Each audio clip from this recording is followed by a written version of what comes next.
तो इस हफ्ते 5 से 11 जनवरी के बीच दुनिया भर में और भारत में भी कई बड़ी बड़ी घटनाएं हुई। चलिए इन सुर्खियों के पीछे की कहानी को थोड़ा गहराई से समझते हैं और देखते हैं कि इन सब का हमारे लिए क्या मतलब है। नमस्कार दोस्तों, स्वागत है आपका हमारे छोटे से YouTube चैनल पर। इससे पहले कि हम आगे बढ़ें, एक छोटी सी गुजारिश है। हमारे चैनल APNS स्टडी हब को सब्सक्राइब जरूर करें, इस प्रस्तुति को एक लाइक दें और एक कमेंट भी छोड़ें। अरे हाँ, इसकी PDF आपको हमारे टेलीग्राम चैनल @अपना ऑडियो बुक पर मिल जाएगी, जिसका लिंक नीचे डिस्क्रिप्शन में है। तो इस पूरे हफ्ते की घटनाओं को आसानी से समझने के लिए हमने इसे 5 हिस्सों में बांट दिया है। सबसे पहले हम देखेंगे कि दुनिया में क्या चल रहा है, संघर्ष और गठबंधन। फिर हम भारत की जरूरी रणनीतिक पहलों पर नजर डालेंगे। उसके बाद पर्यावरण से जुड़ी अच्छी बुरी खबरों को समझेंगे। फिर देखेंगे कि देश के अंदर नीतियों में क्या बदला, और आखिर में कल्चर, अवार्ड्स और खास लोगों की बात करेंगे। चलिए तो शुरू करते हैं हमारे पहले सेक्शन यानी वैश्विक मंच से। इस हफ्ते दुनिया का ध्यान दक्षिण अमेरिका की तरफ खिंच गया, जहां वेनेजुएला में एक बहुत बड़ा राजनीतिक भूचाल आ गया। वेनेजुएला में जो हुआ वो काफी नाटकीय था। जैसा कि आप इस टाइमलाइन में देख सकते हैं, सब कुछ शुरू हुआ ऑपरेशन एब्सोल्यूट रिजॉल्व के साथ। ये एक अमेरिकी सैन्य अभियान था जिसके तहत राजधानी कराकस समेत कई शहरों पर हवाई हमले हुए। इसी उथल-पुथल के बीच राष्ट्रपति निकोलस मादुरो को गिरफ्तार कर लिया गया, जिससे देश में एक पावर वैक्यूम यानी सत्ता का खालीपन पैदा हो गया। और इस खालीपन को भरने के लिए वहां के सुप्रीम कोर्ट ने फौरन एक्शन लिया और उपराष्ट्रपति डेल्सी रॉड्रिगेज को कार्यकारी राष्ट्रपति बना दिया। मतलब कुछ ही घंटों में सत्ता का तख्ता पलट हो गया। लेकिन सवाल ये उठता है कि अमेरिका ने इस सैन्य कार्रवाई को सही कैसे ठहराया। यहीं पर डोनरा डॉक्ट्रिन का नाम सामने आता है। देखिए, ये एक काफी विवादास्पद अमेरिकी विदेश नीति है। ये कहती है कि अमेरिका को उन देशों में दखल देने का अधिकार है जहां लोकतंत्र खतरे में है या मानवाधिकारों का हनन हो रहा है। इसके आलोचक कहते हैं कि ये तो सीधे सीधे किसी देश की संप्रभुता का उल्लंघन है, जबकि इसके समर्थक कहते हैं कि ये तानाशाही को रोकने के लिए जरूरी है। मादुरो की गिरफ्तारी के लिए इसी डॉक्ट्रिन को कानूनी आधार बनाया गया। अच्छा, वेनेजुएला के संकट के अलावा दुनिया की कूटनीति में भी कई अहम बदलाव हुए हैं। संयुक्त राष्ट्र सुरक्षा परिषद, जो कि दुनिया की सबसे ताकतवर संस्थाओं में से एक है, उसमें 5 नए अस्थायी सदस्य शामिल हुए हैं।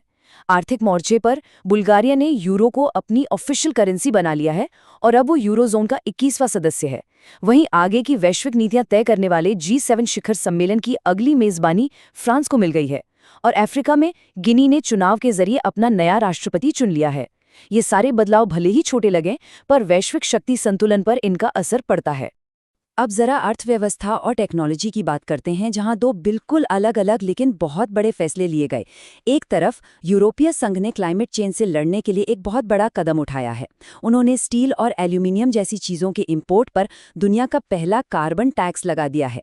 इसका मतलब साफ है, जो देश इन चीज़ों को बनाने में ज़्यादा प्रदूषण करेंगे, उन्हें यूरोप में अपना सामान बेचने के लिए ज़्यादा पैसे देने होंगे। और दूसरी तरफ मध्य एशिया में तुर्कमेनिस्तान ने भविष्य की टेक्नोलॉजी को अपनाते हुए क्रिप्टो करेंसी को कानूनी मान्यता दे दी है। ये कदम उस देश को डिजिटल इकोनॉमी का एक नया हब बना सकता है। तो दुनिया भर का जायजा लेने के बाद अब अपना फोकस भारत पर लाते हैं। इस हफ्ते भारत ने डिफेंस, टेक्नोलॉजी और अर्थव्यवस्था के क्षेत्र में कई बड़े और महत्वपूर्ण कदम उठाए हैं।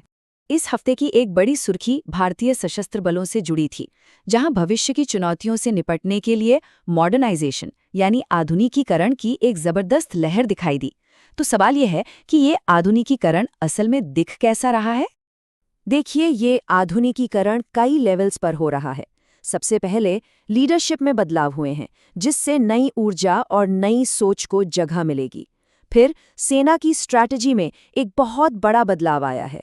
2026 को नेटवर्किंग और डेटा सेंट्रिसिटी का वर्ष घोषित करने का मतलब है कि भविष्य की लड़ाई में टेक्नोलॉजी और इन्फॉर्मेशन ही सबसे बड़ा हथियार होंगे। और ये सबसे दिलचस्प है, भैरव पल का गठन। ये 1 लाख से ज्यादा ड्रोन ऑपरेटर्स की एक स्पेशल फोर्स है।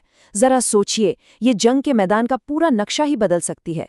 और आखिर में अपनी मारक क्षमता को और बढ़ाते हुए भारत ने इजराइल से सूर्यास्त्र रॉकेट लॉन्चर सिस्टम के लिए एक बड़ी डील साइन की है। ये सब मिलकर भारतीय सेना को और ज्यादा आधुनिक और घातक बना रहे हैं। डिफेंस के अलावा कृषि के क्षेत्र से भी एक बहुत बड़ी और अच्छी खबर आई है। भारत के चावल उत्पादन ने एक ऐसा रिकॉर्ड बनाया है जो देश की खाद्य सुरक्षा और दुनिया में हमारी स्थिति दोनों के लिए बहुत अहम है। और ये आंकड़ा इस कामयाबी के पैमाने को साफ दिखाता है। भारत अब आधिकारिक तौर पर चीन को पीछे छोड़कर दुनिया का सबसे बड़ा चावल उत्पादक देश बन गया है। ये सिर्फ एक नंबर नहीं है दोस्तों, इसका मतलब है कि भारत न केवल अपनी इतनी बड़ी आबादी का पेट भर सकता है, बल्कि दुनिया के खाद्य बाजार में भी एक बहुत बड़ा खिलाड़ी बन गया है। यह हमारी कृषि नीतियों, टेक्नोलॉजी और किसानों की दिन रात की मेहनत का नतीजा है। आत्मनिर्भर भारत की दिशा में एक और शानदार कदम है स्वदेश सिस्टम। जरा सोचिए, हमारे सैनिक दूर दराज के इलाकों या तटीय क्षेत्रों में तैनात हैं, जहां साफ पीने का पानी मिलना एक बड़ी चुनौती होती है। डीआरडीओ ने ये जो सिस्टम बनाया है वो खारे और समुद्री पानी को पीने लायक बना देता है। ये न सिर्फ हमारे सैनिकों के लिए एक जीवन बचाने वाली टेक्नोलॉजी है, बल्कि ये पानी के ट्रांसपोर्टेशन पर हमारी निर्भरता को भी कम करती है, जिससे हमारी सेना और भी आत्मनिर्भर बनती है। विकास और रणनीति के साथ साथ हमें अपने पर्यावरण का भी ध्यान रखना होगा। इस हफ्ते पर्यावरण के मोर्चे पर दो तरह की खबरें आईं। एक तरफ कुछ चिंताजनक आंकड़े थे, तो दूसरी तरफ उम्मीद जगाने वाला एक नया आविष्कार भी था। राष्ट्रीय बाघ संरक्षण प्राधिकरण के जो ताज़ा आंकड़े आए हैं वो सच में चिंताजनक हैं। देश में बाघों की मौत का आंकड़ा बढ़कर 166 हो गया है, जिसमें 31 शावक भी शामिल हैं। ये हमारे संरक्षण के प्रयासों के लिए एक झटका है। जैसा कि आप देख सकते हैं, महाराष्ट्र और केरल में मौतें ज्यादा हुई हैं और मध्य प्रदेश, जिसे हम टाइगर स्टेट भी कहते हैं, वहां सबसे ज्यादा मौतें हुई हैं। ये आंकड़े सोचने पर मजबूर करते हैं कि क्या इंसान और जानवरों का टकराव बढ़ रहा है या अवैध शिकार फिर से सिर उठा रहा है। लेकिन चिंता की इन खबरों के बीच एक बहुत अच्छी खबर भी है।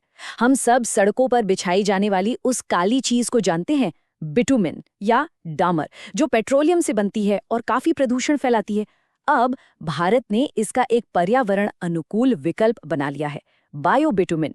ये पौधों से बनता है और ये सड़क बनाने के तरीके में एक क्रांति ला सकता है। और सुनिए, ये कोई छोटा मोटा लैब एक्सपेरिमेंट नहीं है। भारत इस टेक्नोलॉजी का कमर्शियल प्रोडक्शन शुरू करने वाला दुनिया का पहला देश बन गया है। ये मेक इन इंडिया और सस्टेनेबल डेवलपमेंट यानी टिकाऊ विकास की दिशा में एक बहुत बड़ी जीत है। इसका मतलब है कि भविष्य में हमारी सड़कें न सिर्फ मजबूत होंगी, बल्कि पर्यावरण के लिए भी बेहतर होंगी।